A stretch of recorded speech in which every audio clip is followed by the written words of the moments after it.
मेरा नाम वाणी है। मेरी उम्र 18 साल है। इस उम्र में लड़कियां बहुत ज्यादा शौकीन और चंचल होती हैं।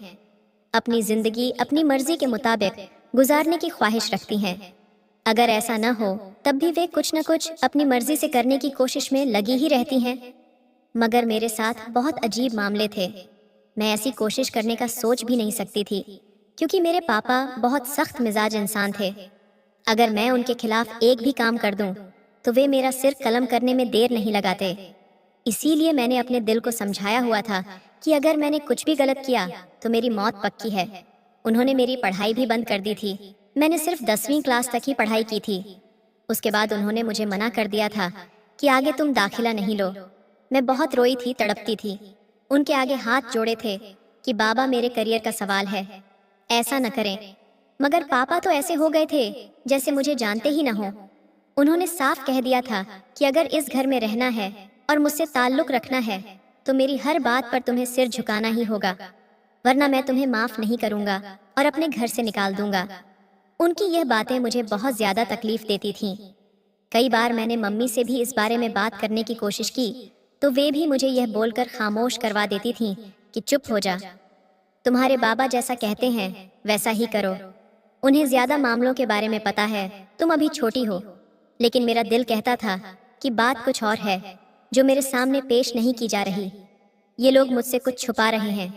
और कहते हैं ना, जब आपका दिल लगातार आपको किसी चीज की आगाही दे रहा हो तो गड़बड़ जरूर होती है। ऐसा ही मेरे साथ होने वाला था, जिससे मैं बिल्कुल अनजान थी। आज मामूली सा ही दिन था। मुझे 2 दिन से अपनी दोस्त की याद सता रही थी और मुझे मम्मी से मालूम हुआ था कि उसकी शादी हो रही है। उनके घर से गाने वगैरह की आवाज आ रही थी। ये बात सुनकर मेरा दिल मचल गया था। मैंने सोच लिया था कि मैं पापा से इजाजत लेकर आज पूजा के घर जरूर जाऊंगी और उसे मुबारकबाद देकर आऊंगी। वह मेरी बचपन की दोस्त थी। जब से पापा ने मुझे घर में कैद रखना शुरू किया था, तब से मैं हर दोस्त से बिल्कुल ही अलग हो गई थी। लेकिन पूजा सबसे अलग थी।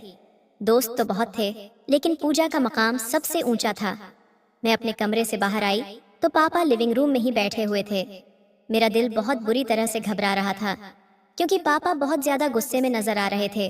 उनके माथे पर बल पड़े हुए थे और निगाह अखबार पर थी। मैं हिम्मत करके उनके करीब पहुंची और उन्हें बोली, बाबा, मुझे आपसे एक जरूरी बात करनी है। मेरा जुबान कांप रहा था। कुछ दिनों में पापा ने मेरे दिल में अपना इतना डर बिठा दिया था कि मैं अब उनके सामने आने से भी कतराती थी। बस अपने कमरे में ही ज्यादातर वक्त गुजार दिया करती थी। मम्मी भी मुझे किसी काम का नहीं कहती थीं। वे भी बस यही कहती थीं कि कमरे के अंदर ही रहो, बाहर आने की भी जरूरत नहीं है। मेरी आवाज सुनकर पापा ने मेरी तरफ देखा। उनकी आंखों में अजीब सी कहर थी। चेहरा भी अजीब से अंदाज में तना हुआ था। मैंने एक गहरी सांस छोड़ी और अपने दिल को यह बात समझाई कि देखो, अगर तुम्हें अपनी दोस्त से मुलाकात करनी है तो पापा से तुम्हें लाजमी इजाजत लेनी होगी। अगर तुमने इजाजत नहीं ली तो तुम खाली हाथ रह जाओगी। यही बातें सोचकर मैंने अपने अंदर हिम्मत पैदा की और पापा को देखते हुए बोली, पापा, पूजा की शादी होने वाली है। और मैं अभी अपने शब्द पूरा भी नहीं कर पाई थी कि पापा बुरी तरह से दहाड़ते हुए बोले, तो क्या वहां उनके घर जाकर नाचोगी क्या? वे मुझे घूरते हुए बोले, तुम्हारी मम्मी ने तुम्हें यह बात नहीं समझाई? मेरी मौजूदगी में तुम लिविंग रूम में भी नहीं आओगी। जाओ अपने कमरे में और जाकर आराम करो। फिजूल चीजों के बारे में सोचने की तुम्हें जरूरत नहीं है। उनकी बात सुनकर ऐसा लगता था जैसे मेरे कानों में सीसा डाल दिया हो। मैं बुरी तरह से घबरा गई थी और अपने कमरे में बंद हो चुकी थी। उन्हें इतने गुस्से में देखकर मेरी तो जान ही निकल गई थी। मैं उनसे यह भी नहीं बोल पाई थी कि मैं पूजा के घर जाना चाहती हूँ। मैं तो यही सोचकर हलकान हो गई थी कि अगर मैं पापा के सामने यह बोल देती कि मैं पूजा के घर जाना चाहती हूँ तो न जाने पापा मेरे साथ क्या करते। मैं दरवाजे के साथ ही लिपट गई थी। आंखों से आंसू बहना शुरू हो गए थे। ये कैसी दुख भरी जिंदगी मुझ पर आ गई थी। मेरी जिंदगी बहुत अच्छी थी। पापा मुझसे बहुत प्यार करते थे। मगर एक रोज सब कुछ बदल गया था। वह दिन मेरी आंखों के सामने जब भी आता है तो मेरे रोंगटे खड़े हो जाते हैं। मैं उस वक्त 10वीं के इम्तिहान देकर फ्री हुई थी। पूरा दिन सामान्य ही गुजरा था। मम्मी और मैं हर वक्त अपने आप में ही लगे रहते थे। घर में कोई नई चीज ले आए, बाहर घूमने चले गए या पड़ोस वाली आंटी के घर चले गए। हम माँ बेटी ऐसे ही समय काटते थे, मगर आज कुछ अलग था। वक्त गुजर रहा था मगर पापा नहीं आए थे। आमतौर पर पापा शाम के 5 बजे घर वापस आ जाते थे, लेकिन आज रात के 8 बज चुके थे और पापा का कहीं नामो निशान नहीं था। मम्मी थोड़ी बेचैन हो रही थीं और मुसलसल बोल रही थीं, तुम्हारे पापा कहाँ रह गए? 1-2 बार मैंने उन्हें कॉल भी की थी कि पता तो चले। 5 बजे वे आ जाते हैं, लेकिन अब रात के 8 बज चुके हैं और उन्होंने कोई खबर भी नहीं दी। वरना कभी ऐसा हो जाता था तो पापा मैसेज कर देते थे, मगर आज कोई मैसेज नहीं था। लेकिन वे मेरी पढ़ाई बंद नहीं कर सकते। मेरा यह कहना था कि मम्मी ने बिना सोचे समझे मेरे मुंह पर एक जोरदार थप्पड़ मारा और मेरा चेहरा पकड़ते हुए बोली, खबरदार, जो तुमने अपने पापा के सामने एक लफ्ज भी बोलने की जुर्रत की, मैं तुम्हारी जान निकाल लूंगी। तुमने समझ क्या रखा है? सुबह से लेकर शाम तक बस हम तुम्हारी हिफाजत करते रहे। तुम कहीं नहीं जाओगी, जितना पढ़ना था तुम पढ़ चुकी हो, अब घर के अंदर रहो। ये कहते ही उन्होंने मुझे अपने कमरे की तरफ जाने का इशारा किया, जबकि मेरा तो दिल ही बैठ गया था। मम्मी पापा का रवैया अचानक से तब्दील होना मुझे बहुत ज्यादा दुख दे रहा था और मैं बहुत ज्यादा परेशान भी थी कि अचानक से हुआ क्या है, ये क्या आ पड़ा है। पापा तो कभी ऐसे नहीं करते थे। अक्सर मम्मी गुस्सा करती थी कि बाहर मत जाओ, घर के अंदर रहा करो, कोई जरूरत नहीं है आगे पढ़ाई करने की, जितना पढ़ लिया है बस काफी है, अब हम तुम्हारी शादी करवा देंगे। मगर पापा हमेशा मुझे सपोर्ट करते थे, कोई जरूरत नहीं है, मेरी लाडली जितनी पढ़ाई करनी है वह करेगी, इसको जहाँ जाना है जाने दो, मैं इसका ख्याल रख लूंगा। मगर अब जो बदलाव आया था वह मेरा खून सुखा चुका था। मैं बहुत रोई थी। वह दिन मेरी जिंदगी के सबसे बुरे दिन थे। मैंने एक बार फिर पापा के सामने खड़े होने की जुर्रत की थी कि मैं उनसे पूछूं कि वह मेरे साथ ऐसा क्यों कर रहे हैं। मैंने कुछ नहीं किया, मैं बेकसूर हूँ। आप मेरे साथ बेवजह की सख्ती कर रहे हैं। मगर पापा के सामने आते ही मेरी सारी जुबान बंद हो चुकी थी, क्योंकि वह इतने गुस्से से मेरे सामने खड़े होकर मुझे देख रहे थे कि मेरे वजूद का एक एक हिस्सा कांप उठा था और मैं बुरी तरह से सहम गई थी। अभी मैं दरवाजे के पास बैठी रो ही रही थी जब अचानक मुझे मम्मी की बाहर से आवाज सुनाई दी, वाणी, आकर खाना लगाओ, तुम्हारे पापा को भूख लग रही है। उनकी बात सुनकर मैंने फौरन ही अपने आंसू साफ कर लिए थे और एक गहरी सांस हवा के सुपुर्द करते हुए खुद के दिल को समझाया था कि अब यही मेरी जिंदगी है और इसी के साथ मुझे समझौता करना पड़ेगा, क्योंकि जितनी भी मैं कोशिशें कर लूं, मगर अब मेरा बाहर जाना मुमकिन नहीं है। न जाने मेरे पापा को अचानक से क्या हो गया था कि वह इतने सख्त मिजाज बन चुके थे, वरना तो वह बहुत अच्छे इंसान थे। उन्होंने कभी मुझ पर सख्ती नहीं की थी, बल्कि हमेशा मेरे साथ नरमी से बर्ताव करते थे। यही सब सोचकर मैं बाहर आ गई थी। पापा लिविंग रूम में ही बैठे अभी तक अखबार पढ़ रहे थे। मैंने खामोशी से मेज पर खाना लगा दिया था जब मम्मी मुझे देखते हुए बोली, तुम भी बैठ जाओ साथ में, अब अंदर जाकर खाओगी क्या? मैंने कोई जवाब नहीं दिया था क्योंकि मेरा दिल बहुत उदास हो रहा था। पापा का अचानक से मुझे जलील कर देना मुझे बहुत ज्यादा तकलीफ दे रहा था। अभी मैं कमरे के अंदर जाती कि अचानक पापा की आवाज मेरे कानों से टकराई। आवाज नहीं आ रही, तुम्हारी मम्मी क्या बोल रही है? यहीं बैठ जाओ हमारे साथ, यहीं बैठकर खाना खाओ। काफी दिनों बाद आज उन्होंने मुझे अपने पास बैठने के लिए बुलाया था। मेरी आंखों में आंसू आ गए थे, लेकिन मैंने जब्त करके अपनी जगह पर बैठ गई थी, वरना तो काफी अरसा हो चुका था। मैंने पापा और मम्मी के साथ बैठकर खाना भी नहीं खाया था। एक औलाद के लिए यह वक्त बहुत मुश्किल होता है, जब एक औलाद को हथेली का चंदन बनाकर रखा जाए और फिर हथेली से एक ऐसे गर्द की तरह झाड़ दिया जाए जो नजर नहीं आती। उस तकलीफ को सिर्फ एक लाडली औलाद ही महसूस कर सकती है। मैं खामोशी से पापा के बराबर वाली कुर्सी पर बैठ गई थी और चुपचाप खाना हलक में निगलने लगी थी, जब अचानक पापा बोले, एक बात अपने दिल और दिमाग में बिठा लेना निशा, अगर मुझे तुम्हारी तरफ से बिल्कुल भी शिकायत मिली कि तुमने अपनी दोस्त से मुलाकात करने की कोशिश की है या फिर वह तुम्हारे पास आई है, तो मुझसे बुरा कोई नहीं होगा। तुम्हारा इस घर में और मेरी जिंदगी में यह आखिरी दिन होगा। ये बात अपने भेजे में फिट कर लो। उनकी बात सुनकर मैंने कोई जवाब नहीं दिया था, क्योंकि मुझे मालूम था कि उन्होंने मुझे अगर अपने साथ बैठाया है तो यही नसीहत करने के लिए बैठाया होगा। मैंने खामोशी से खाना खाया और फिर चुपचाप उठकर कमरे के अंदर चली गई थी। वह रात मेरे लिए बहुत मुश्किल थी। मैं खूब रोई थी। इंसान के लिए उसकी आज़ादी ही सब कुछ होती है। अगर एक आज़ाद इंसान से उसकी आज़ादी छीन ली जाए तो तकलीफ बेपनाह होती है। ऐसा ही हाल मेरा था। वक्त धीरे धीरे गुजरता जा रहा था, लेकिन मुझे पूजा की बहुत याद सता रही थी। वह मेरी बहुत अच्छी दोस्त थी। स्कूल से लेकर कॉलेज तक वह मेरे साथ थी, मगर अब अचानक से उसकी शादी हो रही थी और मैं उससे मुलाकात नहीं कर सकती थी। यह अलग लेवल का दुख था। मैंने कई बार मम्मी से इस बारे में बोला था कि मुझे पूजा से मिलना है, बस 10 मिनट के लिए। मैं उसका चेहरा देखना चाहती हूँ, मुझे जाने दीजिए। मगर मम्मी ने साफ कह दिया था कि तुम्हें अगर इस घर से जाना है तो हमारी जिंदगी से पूरी तरह जाना होगा। तुम्हारे पापा ने कह दिया है कि अगर तुमने इस घर की दहलीज पार की तो तुम्हारा हमसे और हमारा तुमसे कोई ताल्लुक नहीं रहेगा। तुम अपनी जिंदगी अपनी मर्जी के मुताबिक गुजारोगी और हम अपनी जिंदगी अपनी मर्जी से जिएंगे। इसीलिए बेहतर होगा कि जैसा तुम्हारे पापा बोलते जाए वैसा ही करती जाओ, ताकि तुम हमारे साथ ताल्लुक में रहो। मम्मी की बातें सुनकर मैं बहुत ज्यादा मायूस हो गई थी। यह हकीकत थी कि मैं पूजा से बहुत प्यार करती थी। वह मेरे लिए बहुत ज्यादा जरूरी दोस्त थी, लेकिन मेरे मम्मी पापा के आगे सब हक बराबर था। मम्मी ने एक बार फिर मुझे देखा तो मैंने दोबारा उनके नंबर पर कॉल की। 2-3 बार कॉल करने के बावजूद उन्होंने कॉल बैक नहीं किया था। अब ज्यादा परेशानी होना शुरू हो गई थी, क्योंकि अब 9 बज चुके थे। मम्मी तो चादर लेकर चौक पर जाना चाहती थीं, ताकि देख सकें कि पापा अभी तक क्यों नहीं आए।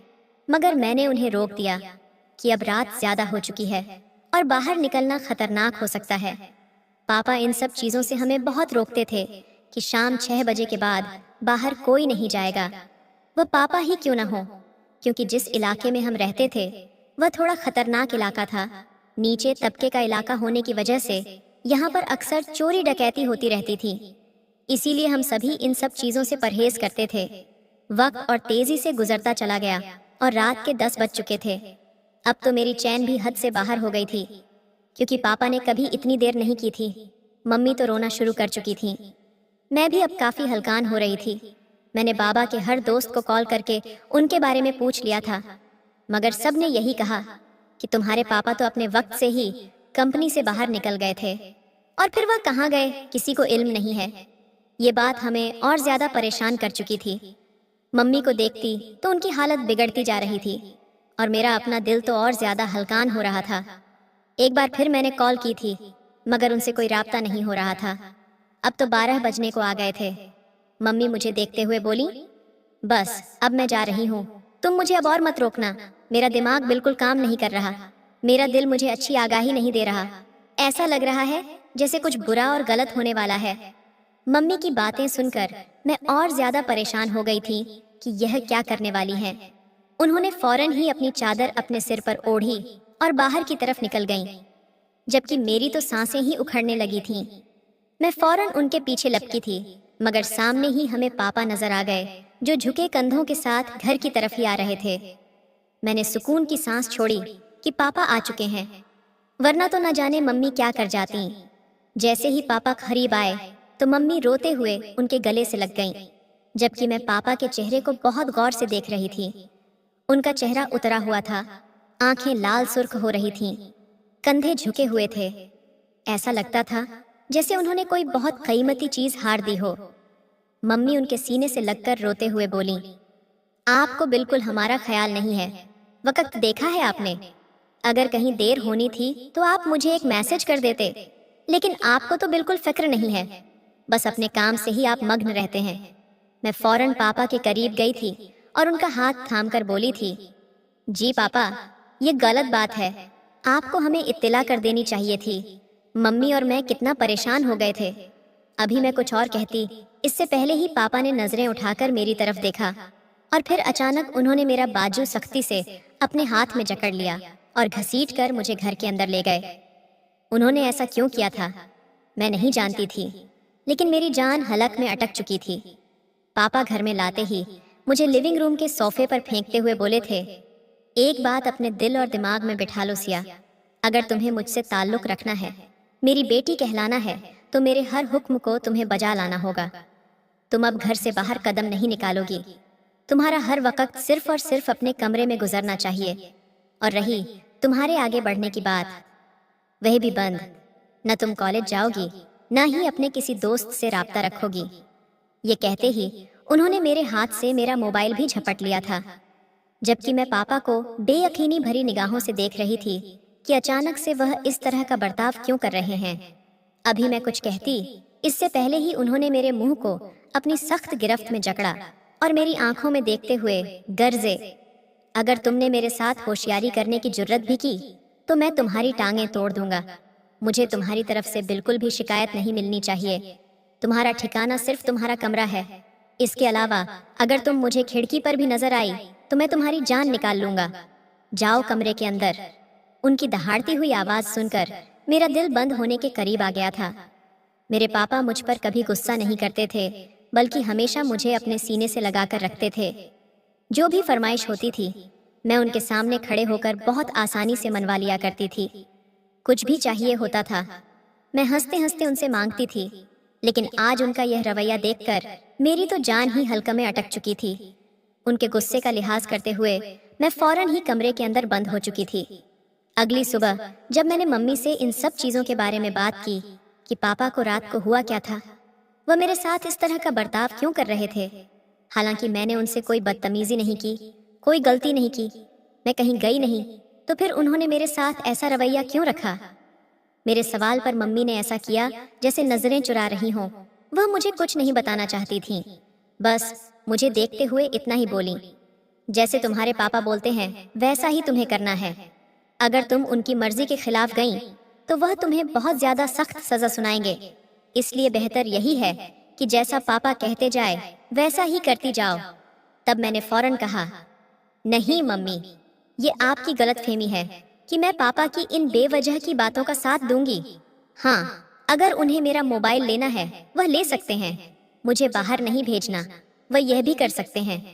मैं एक एक दोस्त को अपने मम्मी पापा पर कुर्बान कर सकती थी। मैं अपनी सारी खुशियां उनके लिए छोड़ सकती थी। इसीलिए मैंने अपने दिल को समझा लिया था कि अगर इतने वक्त तक मैं पूजा से नहीं मिली तो क्या हो गया, अब भी नहीं मिलूंगी। मुझे अफसोस था कि पूजा भी मुझसे मिलने नहीं आई थी। बेशक पापा ने मेरे आने वाले हर दोस्त को दरवाजे से ही लौटा दिया था, मगर पूजा तो मेरी बेस्ट फ्रेंड थी। अगर उसकी शादी हो रही थी तो उसे एक बार मुझसे मिलने आना चाहिए था। वह तो मेरे घर के भी पास रहती थी, उसे तो मेरी हर खबर थी, मगर इसके बावजूद उसने मेरी तरफ आने की हिम्मत नहीं की थी। इसीलिए मैंने अपने दिल को यह बोलकर समझा दिया था कि जब उसे परवाह नहीं तो मैं क्यों करूं। लेकिन कहते हैं ना, परवाह लफ्जों की मोहताज नहीं होती, वह तो दिल के सौदे होते हैं। मेरा दिल मेरी दोस्त से मिलने के लिए मचल रहा था, मगर मैं जुबान से यह बात नहीं कर सकती थी। कुछ अरसे बाद पापा ने मुझे मोबाइल फोन दे दिया था, मगर उन्होंने सिम कार्ड निकाल लिया था, जिसकी वजह से मैं सिर्फ और सिर्फ बैठकर ही देख रही थी। जब अचानक मेरी मम्मी कमरे के अंदर आई और मुझे देखते हुए बोली, तुम्हारे पापा के साथ मैं तुम्हारी मौसी जी के घर जा रही हूँ, वहां से वापसी में थोड़ा वक्त लगेगा, तुम अपने कमरे में ही रहना, लिविंग रूम में आने की भी तुम्हें जरूरत नहीं है। मैंने सिर हिला दिया था, क्योंकि ये रोज का ही था। मम्मी पापा कहीं भी जाते थे तो मुझे इसी तरह बोल करके जाते थे कि कहीं जाने की जरूरत नहीं है, घर में ही रहना। खबरदार, जो तुम्हारी तरफ से हमें कोई शिकायत मिली। पापा ने तो मुझ पर नजर रखने के लिए घर में कैमरे भी लगा दिए थे कि कहीं मैं उनके पीछे से बाहर जाने की कोशिश न कर लूं। यही वजह थी कि मैंने चुपचाप मम्मी की बात पर सिर हिला दिया था। वक्त धीरे धीरे गुजरने लगा था। मैं अभी तक कमरे में बैठी अपना मोबाइल ही देख रही थी, जब अचानक मुझे ऐसा महसूस हुआ जैसे मम्मी के कमरे की खिड़की पर किसी ने दस्तक दी हो और कोई मुझे आवाज लगा रहा हो। मम्मी के कमरे की खिड़की इत्तेफाक से हमारी गली में खुलती थी। मैं फौरन ही मम्मी के कमरे में पहुंची थी, क्योंकि यह मुझे सिर्फ कोई वहम नहीं हुआ था, बल्कि बाकायदा मुझे ऐसा महसूस हुआ था जैसे किसी ने मुझे सिया बोलकर पुकारा है। मैं जैसे ही मम्मी के कमरे में आई तो सामने का मंजर देखकर मेरी आंखें दंग रह गईं, क्योंकि सामने दूसरी तरफ कोई और नहीं बल्कि पूजा मुस्कुराती हुई खड़ी थी। मुझे ऐसा लगता था जैसे किसी ने मेरे जिस्म में एक अलग सी जान डाल दी हो, वो एक अलग सी ताकीद डाल दी हो। इतने दिनों बाद मैं अपनी दोस्त को देख रही थी। यह खुशी ही एक अलग लेवल की थी। पापा मम्मी घर पर नहीं थे, मेरा तो हाल ही बुरा हो गया था। मैं भागकर फौरन खिड़की के पास पहुंची थी और अपने घर की खिड़की खोल दी थी। पूजा बहुत मुश्किल से ही सही, लेकिन कूदकर अंदर आ गई थी। उसे देखकर मैं पागल सी हो गई थी। मैंने फौरन उसे अपने गले से लगा लिया था। मेरी आंखों से 2 आंसू टूटकर जमीन पर बह गए थे। वह मेरे आंसू साफ करते हुए बोली थी, अरे पागल, क्या हो गया? रो क्यों रही है? देख, मैं तेरे लिए आ गई। मैंने कहा था ना कि हम जब भी शादी करेंगे एक दूसरे से जरूर मिलेंगे। और देखो, मैंने अपना वादा पूरा किया। आना तो बहुत पहले ही था, लेकिन तुम्हारे पापा अंदर आने ही नहीं देते थे। फिर मेरी छोटी बहन ने बताया कि आज वह थोड़ी देर पहले तुम्हारी मम्मी के साथ कहीं बाइक पर गए हैं, तो मैंने यही मौका अच्छा लगा कि मैं तुझसे जाकर मुलाकात कर लूं। मैं उसे लेकर अपने कमरे में आ गई थी और उसका हाथ पकड़ते हुए बोली थी, पूजा, मैं तुम्हें लफ्जों में बयान नहीं कर सकती कि तुम्हें देखकर मुझे कितनी खुशी मिल रही है। मैं तो काफी दिनों से तुम्हारे पास आना चाहती थी, तुमसे मुलाकात करना चाहती थी।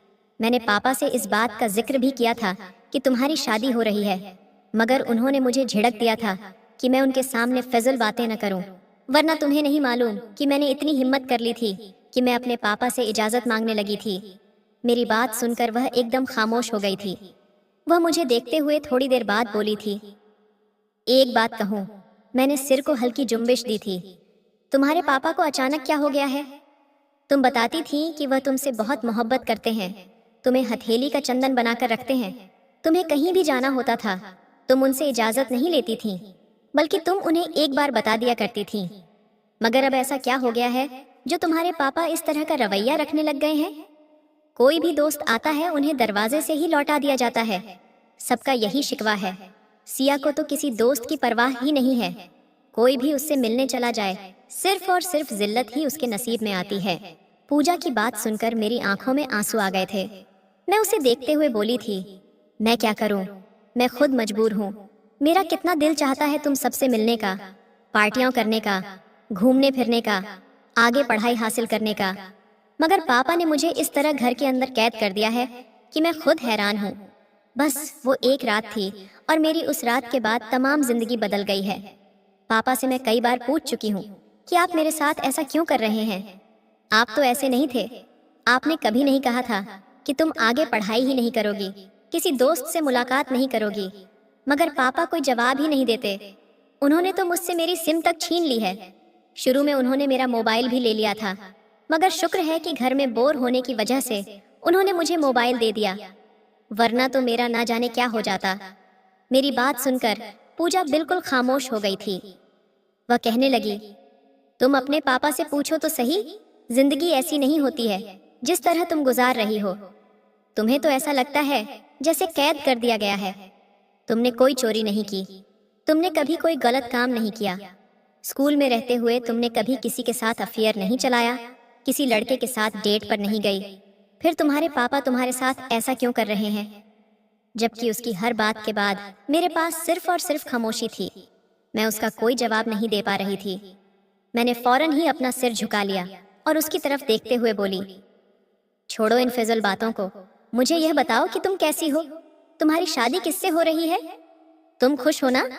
मेरी बात को पलटना वह बखूबी समझ चुकी थी, इसलिए उसने भी मुझे ज्यादा नहीं रुलाया। वो सिर हिलाते हुए मुस्कुराई और बोली, हाँ, मैं बहुत खुश हूँ। मेरी शादी मेरी पसंद के मुताबिक मेरे दूर के चचेरे भाई से हो रही है। हम लोग बहुत अच्छी तरीके से सब चीजें संभाल रहे हैं। बस सिर्फ और सिर्फ तुम्हारी ही कमी मैं खुद महसूस करती हूँ।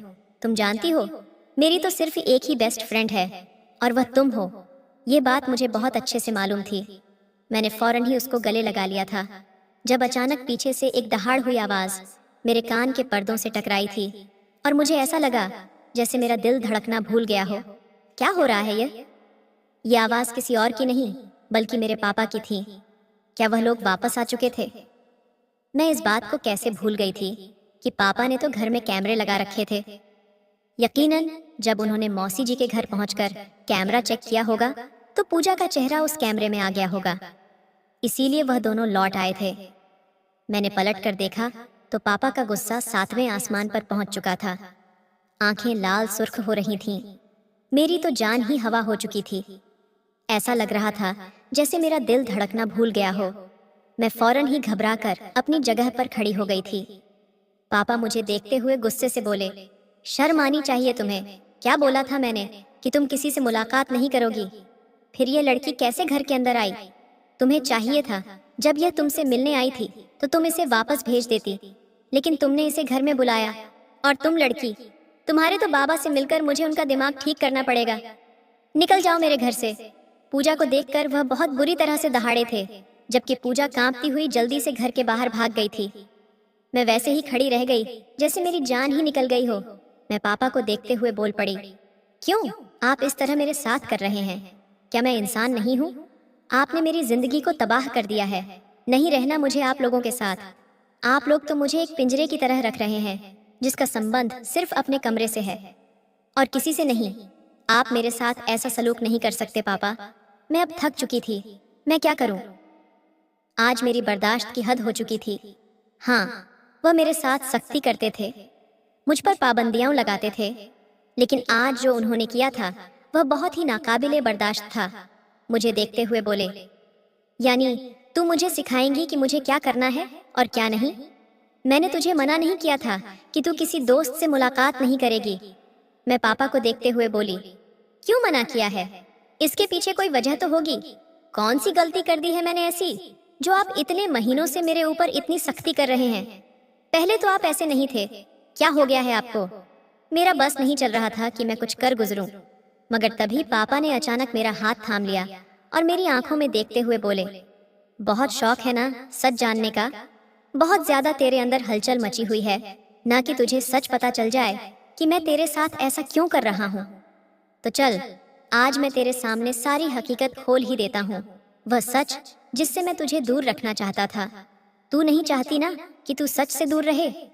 तो आज मैं तुझे दिखाऊंगा कि हकीकत क्या है। क्यों तू इस घर में कैद है? क्यों तेरी पढ़ाई बंद करवाई गई?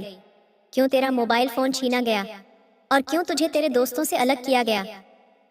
ये कहते ही पापा मुझे घसीटना शुरू कर चुके थे, जबकि मुझे अब बहुत ज्यादा डर लगने लगा था। मैं मम्मी को देखते हुए बोली, देखिए मम्मी, बाबा क्या कर रहे हैं? मम्मी इन्हें रोकिए। मगर मम्मी तो ऐसी हो गई थी जैसे उन्होंने मेरी बात ही ना सुनी हो। वह मुझे देखते हुए बोली, जाओ, आज तुम सारी हकीकत जान ही लो। कब तक हम तुमसे सच छुपाए और कब तक तुम इस घर में कैद रहोगी? बेहतर होगा कि तुम सच जान लो, तभी तुम अपनी सुरक्षा कर सकती हो। ये कहते ही उन्होंने मुझे पापा के साथ जाने के लिए बोल दिया था, जबकि पापा तो किसी की सुन ही नहीं रहे थे। उन्होंने वापस अपनी चप्पल पहनी थी और मुझे लेकर बाहर आ गए थे। बाइक के करीब पहुंचकर उन्होंने मुझे बैठने की हिदायत दी थी, तो मैं सिर ना में हिलाने लगी थी। काफी समय बाद मैं घर से बाहर आई थी। घर की ताज़ा हवा मैंने काफी दिन बाद महसूस की थी। बाहर का मंजर मैंने काफी दिन बाद देखा था, मगर उस समय मुझ पर सिर्फ और सिर्फ डर सवार था। मैं हद से ज्यादा डरी हुई थी, क्योंकि मुझे नहीं मालूम था कि पापा मुझे कहाँ लेकर जाने वाले हैं। मैं अभी कुछ कहती हूँ, इससे पहले ही पापा बोले थे, आवाज नहीं आ रही तुम्हें? बैठो गाड़ी के ऊपर। मैं धड़कते दिल के साथ गाड़ी पर बैठ गई थी और वह तुरंत ही गाड़ी चालू से भगाते हुए सड़क पर डाल चुके थे। मैंने पीछे से कैरियर पकड़ा हुआ था। मैं पापा को देखते हुए बोली थी, मुझे माफ कर दे पापा, मैं अपनी गलती मानती हूँ। वापस घर चले। क्या हो गया है आपको?